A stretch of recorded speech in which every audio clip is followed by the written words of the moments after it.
Halo semua, welcome back to Kuliah ID.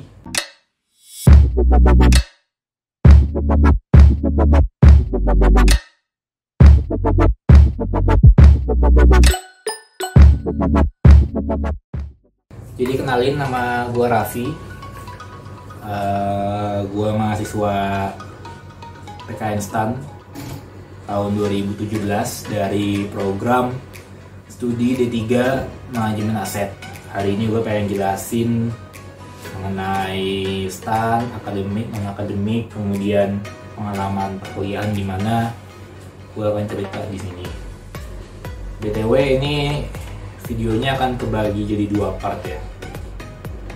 Sebelumnya gue juga mohon maaf untuk teman-teman yang nggak bisa ikut USM PKN STAN tahun ini karena setahu gue STAN itu ditutup tahun 2020 dikarenakan ada pandemi. Jadi gue minta maaf buat teman-teman yang belum bisa ikut USM tahun ini. Nah, gue pengen jelasin tentang STAN. Jadi gue itu masuk jalur STAN, jalur STAN itu cuma satu, cuma USM PKN STAN. Waktu zaman gue sih ada tiga step ya. Ada 3 step. Yang pertama itu tes tulis, kemudian tes kesehatan, dan kemudian terakhir itu tes CPNS atau TKD. Namun tiap tahun tuh berubah. Setelah tahun gue tuh mereka nggak ada, tahun 2018 itu mereka tuh nggak ada tes kebugaran, tes kesehatan tuh mereka nggak ada gitu. Jadi cuma tes tulis terus tes CPNS. Terus tahun berikutnya juga berubah lagi, jadi berubah lah intinya, tapi masuk jalur STAN tuh cuma satu aja gitu. Nah, di STAN itu yang gue suka adalah lo itu kayak masih berasa di SMA. Jadi pergaulan lo tuh kayak di SMA, karena di STAN tuh orang-orang ya itu di fix, kayak lu kelas sekian, teman-teman lu sekian selama setahun kayak gitu. Jadi kayak SMA banget. Jadi lu pindah ruangan, ganti mata kuliah, ganti matkul, itu lu temannya ya itu aja selama setahun. Jadi ya asik lah menurut gua kayak anak SMA. Karena kan kalau di kampus lain kan mungkin kalau lu masuk kelas itu orangnya bisa beda-beda kan, tergantung kayak mau ambil matkul apa gitu. Makanya kalau di STAN tuh lu nggak bisa kayak gitu.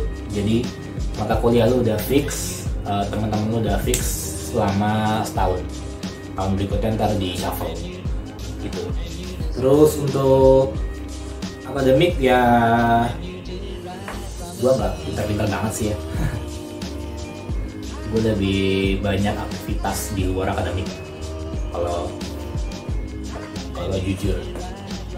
Kalau tentang akademik gue udah pernah ikut.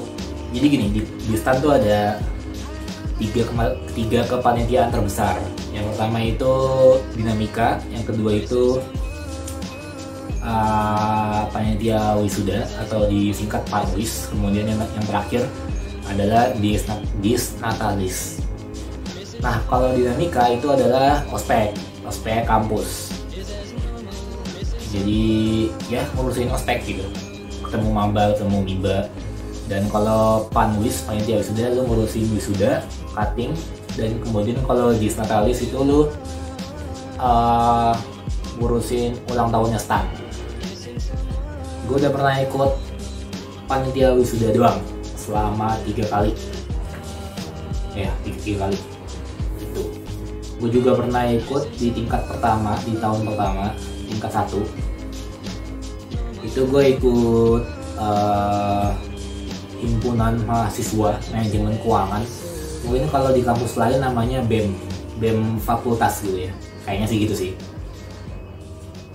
Gue ikut itu di tahun pertama, terus tahun kedua udah gak ikut lagi. Gue ikut basket jurusan sih paling, itu juga ya gue nggak jago-jago banget lah basket. Terus kesibukan sekarang lagi apa? Gue lagi UTS. Ini saat video ini gue buat gue baru aja ngerjain UTS online. Kemudian gue juga lagi sibuk KTTA, karya tulis tugas akhir. Itu kayak skripsi, cuma kalau di politeknik atau di diploma itu lebih singkat. Lebih simpel gitu. Jadi lu buat karya tulis, tapi itu cuma lu kumpulin aja gitu, nggak lu presentasikan seperti skripsi.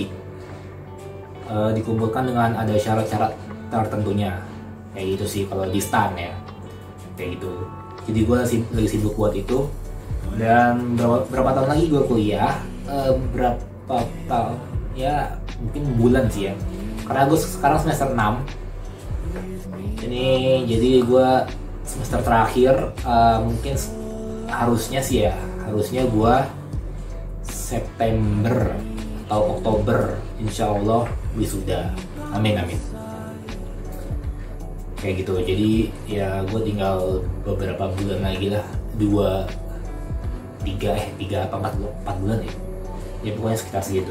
Gue juga sekarang punya semacam akun konten kreator. Mungkin buat yang edit bisa ditaruh di sini ya, untuk akun Instagram gue juga kayak iseng-iseng jadi konten kreator, namanya 3 jeruk. Lo bisa follow, mungkin ya promosi aja dikit. Nah terus kemudian apakah kuliah gue sesuai ekspektasi? Menurut gue sangat sesuai, karena gue nggak suka IPA. Gue anak IPA soalnya kan. Gue anak IPA, kemudian gue nggak suka biologi, kimia dan fisika. Ya somehow gue nggak suka mata kuliah itu. Mata pelajaran itu di SMA. Jadi gue masuk STAN dan kemudian gue bisa bebas dari situ. Dan kalau dibilang anak IPA kesulitan masuk STAN, belajar di STAN, anak IPS juga kesulitan pastinya.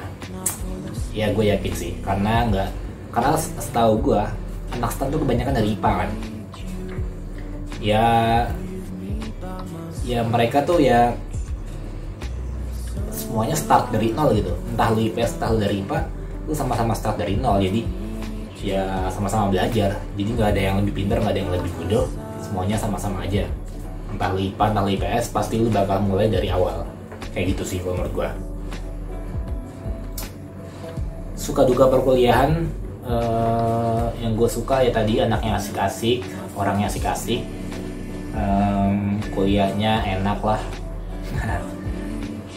Terus di kuliah tuh kan enak ya, kayak apa namanya, lu kuliah nggak setiap hari gitu, seminggu mungkin lu bisa ada yang libur 2 hari, kadang sehari.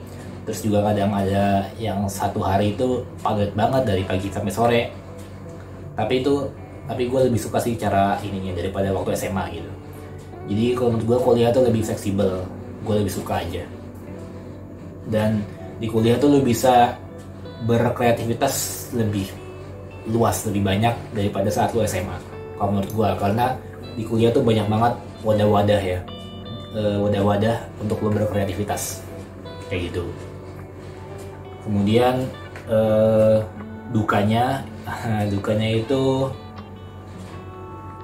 mungkin karena ada temen gue yang di drop out, yang di DO waktu semester 4. Karena memang kalau di jurusan gue, di prodi gue, itu semester 4 tuh semester yang paling berat ya, lumayan berat. Jadi ya itu sangat sedih banget waktu teman kita ada yang di DO 1 orang gitu. Itu sedih banget. Tapi yang jelas kalau selama gue di STAN, gue lebih banyak sukanya daripada dukanya. Jadi saran gue buat yang tertarik masuk STAN, saran gue lo tetap update info dari dari sumber-sumber yang terpercaya, dari sumber yang official, kayak misalkan Instagram PKN STAN yang official, kemudian Twitternya juga ada, kemudian apa lagi ya, website STAN atau website Kemenkeu atau website Kemenpan RB juga itu penting karena banyak banget info-info yang simpang siur kayak dari bimbel segala macam gitu. Jadi keep update sama info. Terus kemudian banyak sih yang ada berapa ada kelas yang nanya gue bimbel apa enggak. Gue bimbel karena waktu itu gue merasa gue butuh ada bimbingan gitu, karena kalau gue belajar mandiri gue nggak bisa. Gue butuh ada yang ngasih gue tryout, terus gue ada yang ngasih gue latihan segala macem. Gue butuh kayak gitu, jadi gue nggak bisa belajar mandiri. Jadi saran gue ya buat lu yang merasa bisa belajar mandiri itu bagus banget, jadi silahkan. Buat lu yang nggak bisa ya lu boleh ikut bimbel gitu. Jadi gue nggak menyarankan ikut bimbel banget ya, karena itu tergantung dari orang yang masing-masing.